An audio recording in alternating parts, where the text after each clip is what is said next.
Hindi na pala mag-iimbestiga ang Blue Ribbon Committee ni Senador Erwin Tulfo sa flood control issue, scam.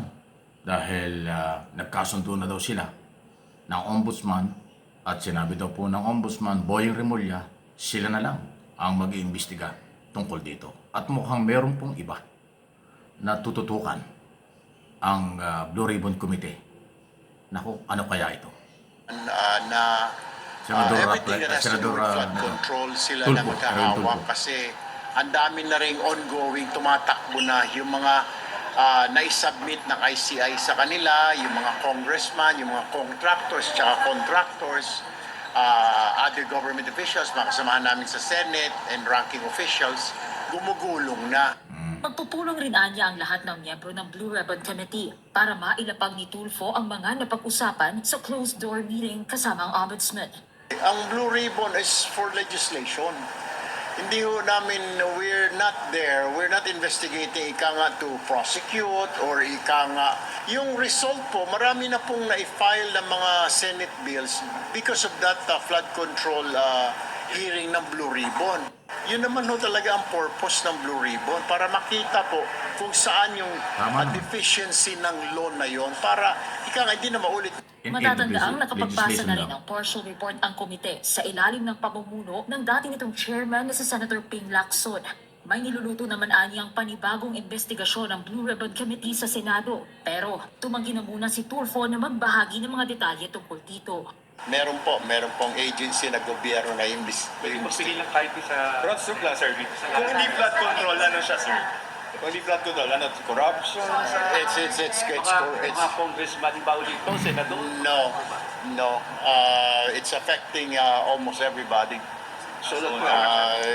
Not necessarily solar power, pero it pertains to no. It's not basic GCB. I'm sorry. We're still gathering information.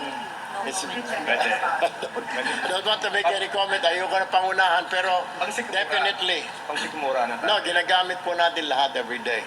Isang Ayun, ranking government Ayun, nagpahiwatig.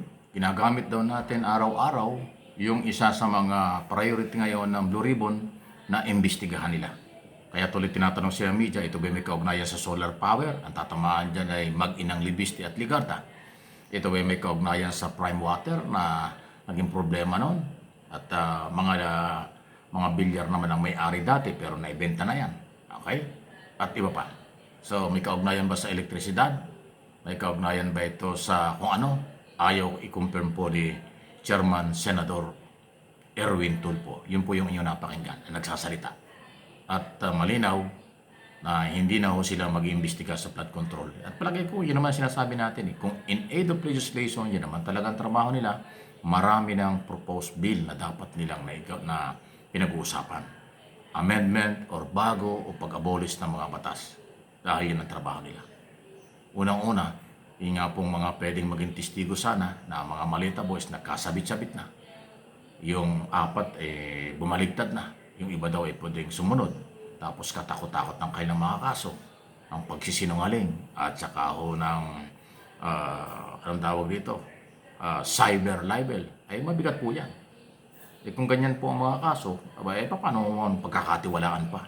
Kaya ho, minabuti nilang ombudsman na lang ho ipaubaya at inako naman ni Boying Remulla, ombudsman, na sila lang ho ang mag-imbestiga sa isyong ito dahil ongoing na rin yung kanilang mga investigasyon diyan sa isyong yan. Flood control scam. At yun naman talaga ang tama eh.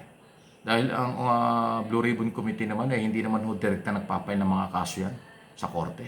Hanggang ombudsman din lahat o kaya Department of Justice o kung ano man departamento na involved tungkol dun sa in aid of legislation na hindi na ipatutupad na batas o may problema sa batas. Ayun po yun. Yun ang trabaho nila. Hindi korte ang Blue Ribbon. Kaya tama lang na itigil nila yung investigasyon niya tungkol dyan, ipaubaya sa ombudsman at pumoko sila doon sa ibang issue. At mukhang yun ang ngayon. Hindi nga binanggit ko anong susunod, pero meron pala na malaking usapin din na tatalakayin, pag-uusapan. Yan nga po sa Blue Ribbon Committee.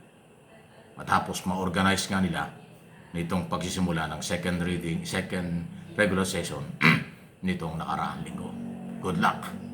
Dahil kapayapaan at katotohanan, katarungan, pananagutan, basta pera ng bayan ang pinag-uusapan. Please like and share, subscribe and follow.